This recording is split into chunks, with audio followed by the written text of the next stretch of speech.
kita ya. Dengan aliran air itu mudah-mudahan kita merasa lebih tenang. Apalagi kalau kita marah, kata Rasulullah SAW, ubah posisi dari berdiri ke duduk. Masih marah ketika duduk, apalagi baring. Kenapa? Kalau kita marah, kekuatan kita lebih besar untuk melakukan segala kerusakan. Kita duduk, kekuatannya lebih kecil. Kita baring, kekuatannya lebih kecil. Maka saksikanlah bahwa orang-orang yang senantiasa menjadi orang yang bertakwa ini, dia pasti stabilnya.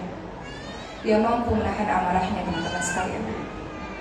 Banyak kok kisah-kisah para sahabat ya, para nabi, para sahabiah menceritakan bagaimana mereka mampu untuk meredam dirinya. Tidak ada kebaikan apapun ketika kita marah, kita merusak segala sesuatu, apa dampaknya?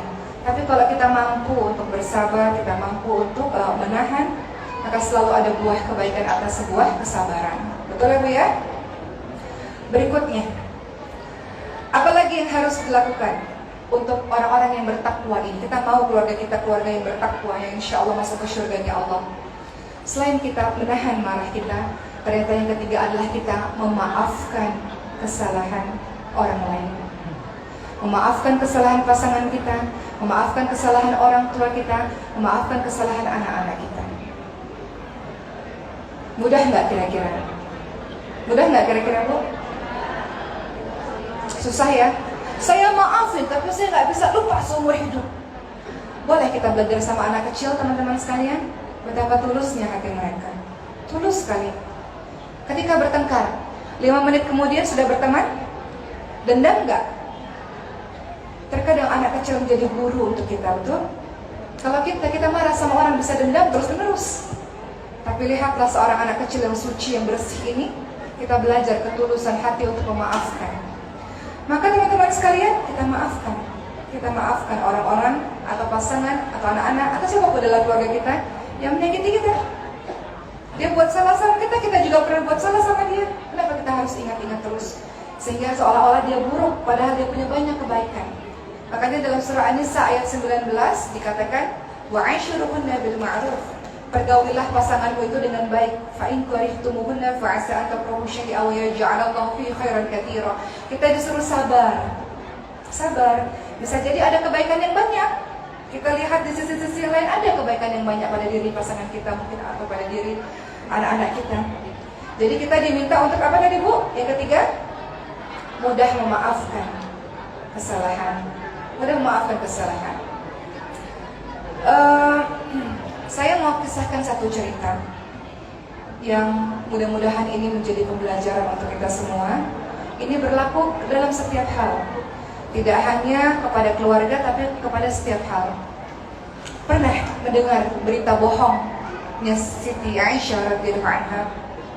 Siti Aisyah radhiyallahu anha itu pernah difitnah. Pernah dengar kisah itu Ibu? Pernah difitnah berselingkuh dengan seorang sahabat Nabi namanya Sofwan bin Mu'attal radhiyallahu anhu. Pada saat itu Rasulullah bersama dengan para sahabat dan rombongan bersama dengan Siti Aisyah pergi dari suatu tempat, kemudian mau pulang ke Madinah dan beristirahat.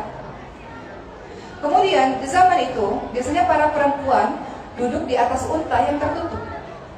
Tapi kemudian Siti Aisyah radhiyallahu anha ini memiliki sebuah keperluan, ingin buang hajat, sehingga harus keluar dari atau turun dari untanya tersebut. Beliau turun.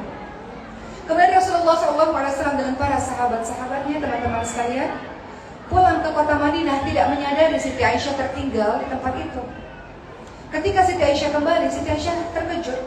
Ya Allah, saya tertinggal. Gak ada siapa-siapa. Saya berharap Rasul dan para sahabat bisa kembali untuk menjemput. Dari kejauhan ternyata ada satu orang namanya Sofwan bin Mu'attal radhiyallahu anhu yang juga tertinggal dari rombongan. Dan Sofwan tidak mengatakan apa-apa, terkejut dan mempersilahkan Siti Aisyah, istri mulianya Nabi, untuk naik ke atas unta tersebut. Sampai di kota Madinah, apa yang terjadi? Tokoh munafik. Munafik ini berbahaya teman-teman sekalian. Dan munafik itu ada sejak dulu sampai hari ini. Munafik itu apa itu? Musuh dalam selimut, duri dalam daging. Ini bahaya, letaknya di keraknya neraka. Berbahaya sekali orang-orang seperti ini. Dialah yang menyebarkan berita bohong kepada seluruh orang di Madinah bahwa istri tercintanya Nabi telah berselingkuh. Pada saat itu Siti Aisyah radhiyallahu anha jatuh sakit, teman-teman sekalian, jatuh sakit. gak mendengar berita-berita itu. Dan orang-orang semua hampir percaya pada berita tersebut. Kemudian Rasulullah SAW sempat sedikit berubah sikapnya dengan Siti Aisyah. Dan Rasulullah katakan, wahai Aisyah, bicara saja. Kalau engkau melakukannya, maka semoga Allah mengampunimu. Dan kalau engkau tidak melakukannya, Allah akan membersihkan namamu. Maka Siti Aisyah mengatakan, kalau aku mengatakan aku tidak seperti itu, kalian juga tidak percaya. Orang-orang ini tidak percaya. Dan kalau aku bicara iya, maka itulah yang kalian akan dengar. Aku minta dari Allah Subhanahu wa Ta'ala untuk menyelesaikan persoalan ini. Kemudian beberapa saat akhirnya Rasulullah Subhanahu wa Ta'ala menurunkan surah An-Nur yang membersihkan nama Siti Aisyah radhiyallahu anha. Dan kemudian kata Abu Bakar As-Siddiq radhiyallahu anhu, ayahnya Siti Aisyah, berterima kasihlah kepada Rasul. Siti Aisyah mengatakan, aku berterima kasih kepada Allah Subhanahu wa Ta'ala. Kemudian ceritanya berlanjut. Abu Bakar As-Siddiq sangat marah dengan salah seorang kerabatnya, namanya Mistah kalau tidak salah ya. Seorang kerabatnya yang selama ini dinafkahi oleh Abu Bakar As-Siddiq radhiyallahu anhu. Karena kerabatnya ini juga turut memfitnah Siti Aisyah. Apa kata Abu Bakar As-Siddiq radhiyallahu anhu? Aku berjanji tidak akan mau menafkahi si orang ini lagi. Dulu aku biayain dia, tapi dia berbuat jahat kepada anakku. Dia berbuat tidak baik kepada anakku. Aku janji akan menghentikan hal ini. Kemudian Allah menegur Abu Bakar As-Siddiq radhiyallahu anhu. Teman-teman lihat ya, dalam surah An-Nur ayat ke-22. Allah menegur Abu Bakar. Allah mengatakan, waliyafu waliyasfahu. Artinya apa? Hendaklah mereka memaafkan dan berlapang dada. Jadi kita bukan hanya sekedar memaafkan, tapi hatinya minta sama Allah untuk berlapang dada, bersihkan ya Allah. Kalau teman-teman terus-menerus marah dengan pasangan kah, dengan anak-anak kah, dengan siapapun itu kan, yang rugi siapa ibu? Siapa yang rugi? Diri kita sendiri. Banyak orang ketika dia marah, dendam, sakit kan? Tidak hanya sakit pikirannya, tapi sakit fisiknya. Karena kita kadang-kadang sakit karena pikiran kita. Coba kalau kita punya hati yang bersih, kita minta sama Allah, ya Allah, bersihkan hati ini ya Rabb. Sebagaimana aku punya dosa, aku ingin Kau ampuni. Ya Allah, mudahkanlah aku untuk tidak bisa memaafkan kesalahan orang lain. Kita kan juga punya banyak salah ya Bu. Dan kita mau Allah ampuni kita kan. Maka ketika ada orang yang ketika berbuat salah dan kemudian pada akhirnya kita tahu bahwa Allah menyuruh kita untuk mudah memaafkan, maka kita mudah memaafkan, insya Allah. Minta bantuan dari Allah untuk membersihkan hati-hati kita. Jadi sifat orang-orang yang bertakwa adalah yang ketiga, apa tadi? Mudah untuk memaafkan kesalahan orang lain. Perjuangan itu tidak mudah. Makanya ganjarannya adalah orang-orang yang bertakwa yang akan Allah masukkan ke dalam syurga Allah Subhanahu wa Ta'ala. Berikutnya yang keempat, orang-orang yang mencintai kebaikan. Dan Allah menyukai orang-orang yang berbuat kebaikan, kata Allah Subhanahu wa Ta'ala. Allahu yuhibbul muhsinin. Allah menyukai orang-orang yang berbuat kebaikan. Bagaimana caranya kita bisa berbuat baik, teman-teman sekalian? Saya selalu ingatkan diri saya begini. Kalau kita senantiasa ingat mati, pasti kita nggak mau zalim sama orang. Kalau ada dokter mengatakan, mohon izin, kalaulah ada dokter yang mengatakan, umur ibu tinggal beberapa hari ya, karena ibu sakit parah sekali. Tinggal sekian hari atau tinggal sekian jam. Kira-kira ibu masih mau nggak berbuat jahat sama orang? Mau nggak? Mau nggak kita zalim sama orang? Mau nggak kita curang sama orang? Kenapa? Karena tahu umurnya tinggal dikit lagi. Bahkan kalau bisa orang-orang yang berhutang sama kita bebasin tuh. Dan kita banyak minta maaf sama orang. Kita banyak melakukan ibadah amal solih, betul nggak? Karena kita tahu itu mati di kapan. Namun Allah merahasiakan kematian kita, teman-teman sekalian. Liyabluwakum ayyukum ahsanu amala. Allah ingin lihat siapa yang paling baik amalannya di antara kita semua ini. Kadang-kadang karena kematian ini kita terasanya jauh sekali. Kita suka buat yang aneh-aneh, teman-teman sekalian. Ini nasihat buat saya juga. Tapi orang-orang yang senantiasa ingat mati, makanya kata Rasul ketika seorang Ansor datang, ya Rasul, siapakah yang paling baik? Mereka yang paling baik akhlaknya. Siapakah yang paling cerdas? Mereka yang ingat mati dan persiapkan bekal kematiannya. Orang-orang yang ingat mati itu pasti dia tawadhu, dia rendah hati. Dia tahu dia butuh pertolongan orang untuk menghantarkan jenazahnya masuk ke liang lahat, benar? Orang yang ingat mati itu pasti dia takut berbuat zalim, takut berbuat jahat, takut orang-orang itu akan menuntutnya di hari akhir. Ibu ingat ada kisah yang mengatakan dalam sebuah hadis kan, Ada ciri-ciri kata Rasulullah, ada orang yang paling bangkrut. Orang yang paling bangkrut itu bukan orang yang gak punya uang. Orang yang paling bangkrut itu apa teman-teman sekalian? Di hari akhir, dia menyangka dia membawa pahala sholat, dia menyangka dia membawa pahala Al-Quran, bacaan Qurannya, dia menyangka dia bawa pahala haji dan sebagainya, dia lupa. Dia pernah berbuat buruk pada orang dan orang itu menuntut keadilan di hadapan Allah Subhanahu wa taala. Nanti dulu ya Rabb, dia zalim sama saya. Dia belum minta maaf sama saya. Dia terus-terusan menyakiti saya. Aku minta menuntut keadilan kepadamu ya Rabb. Akhirnya apa? Inilah orang paling bangkrut. Seluruh dosa-dosanya orang yang dia zalimi dikirimkan kepada dia. Orang paling bangkrut. Seluruh pahala-pahalanya dikirimkan kepada orang yang dia zalimi. Itulah yang disebut sebagai orang yang bangkrut. Maka ciri orang bertakwa, dia akan senantiasa dalam kehidupannya, bismillah ya Allah, kalau memang apa yang kau lakukan ini ya Allah, Engkau ridha, bismillah, jalankan teman-teman sekalian. Maka orang-orang yang bertakwa adalah dia berpikir dulu, kalau saya lakukan ini Allah ridha enggak ya? Kalau saya lakukan ini, saya katakan ini Allah ridha enggak ya? Dia sangat berhati-hati untuk terus melakukan amal kebaikan. Pernah pada suatu ketika Rasulullah SAW sedang berada dengan sahabat-sahabatnya, kemudian satu jenazah lewat. Orang-orang mengatakan, si fulan ini baik sekali, Masya Allah. Si fulan ini suka bantu banyak orang. Si fulan ini luar biasa salihnya. Kata Rasulullah, wajib. Jenazah kedua datang. Orang-orang mengatakan, buruk sekali orang ini, zalim sekali orang ini, jahat orang ini, semasa dunianya curang, suka mengambil hak orang lain. Kata Rasulullah, wajib. Para sahabat bertanya, apa maknanya ya Rasulullah? Kau katakan wajib tadi itu? Kata Rasulullah, yang pertama, ketika banyak orang-orang di muka bumi ini berkata kebaikan tentangnya, wajib baginya masuk ke dalam syurga Allah. Orang berikutnya, begitu banyak orang-orang ketika dia sudah wafat menceritakan kejelekan-kejelekannya, wajib baginya menuju ke neraka Allah. Orang-orang di muka bumi ini adalah saksi-saksi Allah di buminya Allah. Jadi hati-hati. Kalau kita berbuat baik, insya Allah kita tahu orang tersebut baik atau enggak, nanti lihat ketika dia wafat, teman-teman sekalian. Betul enggak?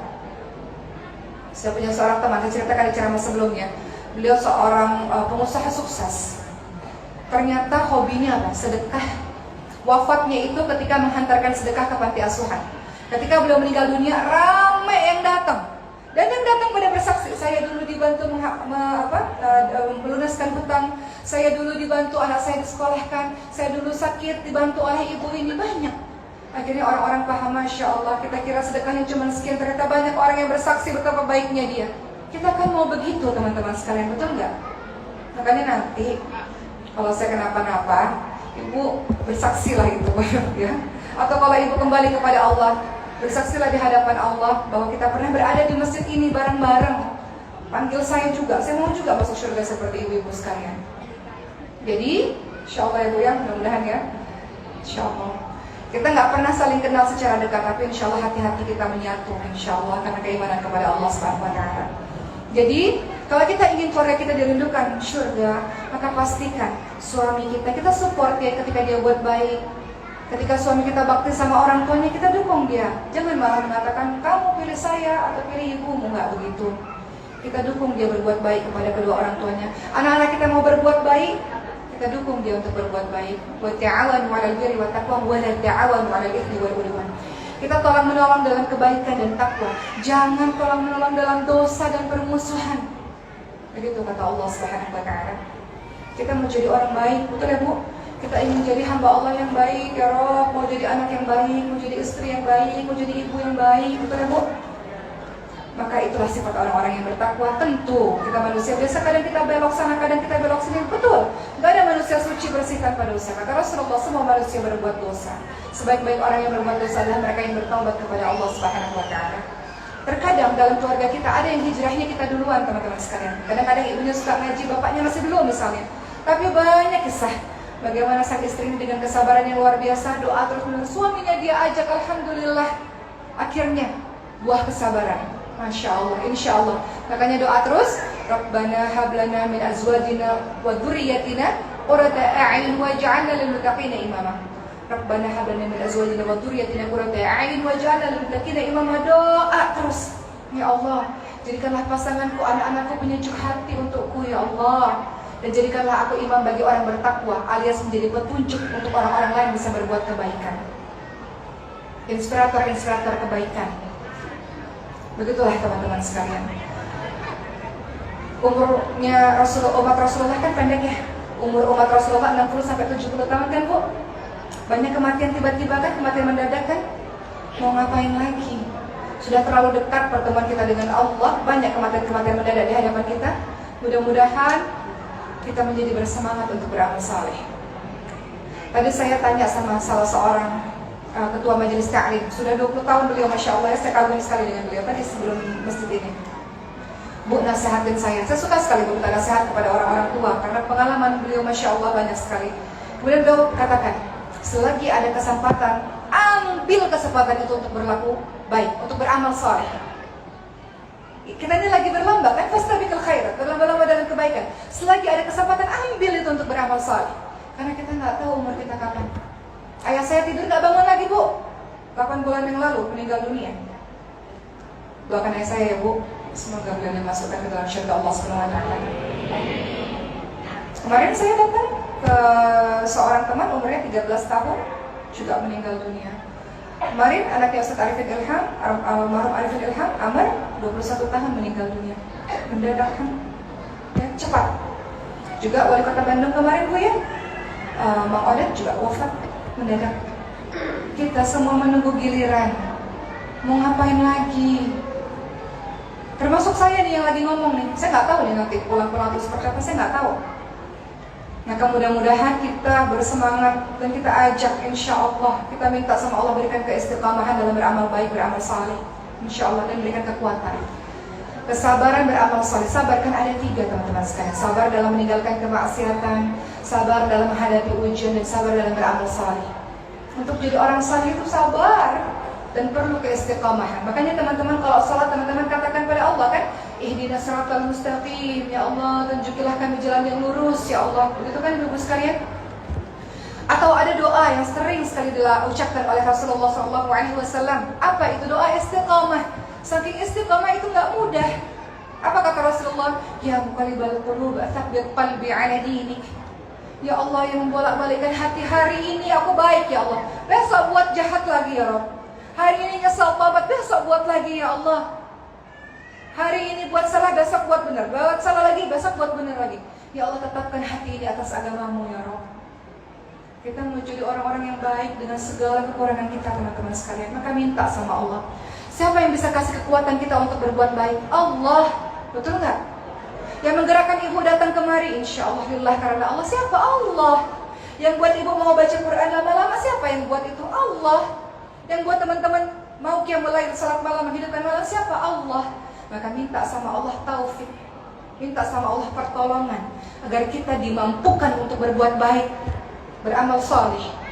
Apapun profesi kita adalah ladang berbuat amal saleh sampai nanti pertemuan dengan Allah Subhanahu wa taala. Kita mau mati kita seperti apa teman-teman sekalian? Yang menunggu giliran itu.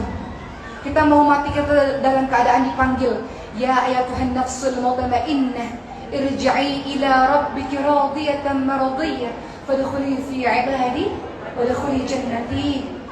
Wahai hamba-hambaku, wahai jiwa-jiwa yang tenang, itu panggilannya. Masuklah, wahai jiwa-jiwa yang tenang, masuklah ke dalam syurga. Apa tuh artinya tuh? Al-Fajr ya, kita lihat dulu. Wahai jiwa-jiwa yang tenang, ya ayyuhan nafsul mutmainnah, irji'i ila rabbiki radiyatan mardiyah. Wahai jiwa-jiwa yang tenang, kembalilah kepada Tuhanmu dengan hati yang redha dan diridhai olehnya. Masuklah ke dalam syurganya Allah dan masuklah ke dalam golongan hambanya Allah Subhanahu wa taala. Masuklah ke dalam syurga Allah Subhanahu wa taala. Dipanggilnya, wahai jiwa-jiwa yang tenang, masuklah ke dalam syurganya Allah Subhanahu wa taala. Masuklah menjadi orang-orang yang diridhai oleh Allah Subhanahu wa taala. Kita akan mau menjadi orang-orang seperti itu, betul teman-teman sekalian? Nggak ada waktu lagi untuk kita bermain-main atau kita banyak berleha-leha. Fafiru ilallah, kita berlari menuju kepada Allah Subhanahu wa taala. Selagi apa yang kita bisa, gak mesti yang susah-susah. Apa yang kita bisa sebagai seorang istri, beramal saleh, beramal baik. Seorang istri itu apa? Bagaimana cara dia menjadi wanita yang salihah? dalam surah An-Nisa ayat 34, "Fas-salihatu qanitatun hafidhatun lil ghaibi bima hafidhallah." Wanita yang salihah itu yang taat pada Allah, otomatis dia taat pada suaminya selama suaminya menyuruh dia kepada kebaikan, karena tidak ada ketaatan dalam kemaksiatan. Dan menjaga dirinya ketika suaminya tidak ada. Perempuan-perempuan yang mampu menjaga kehormatan dirinya itu wanita yang salihah. Untuk para bapak-bapak, ala nisa'i bima faddalallahu ba'dahum ala ba'd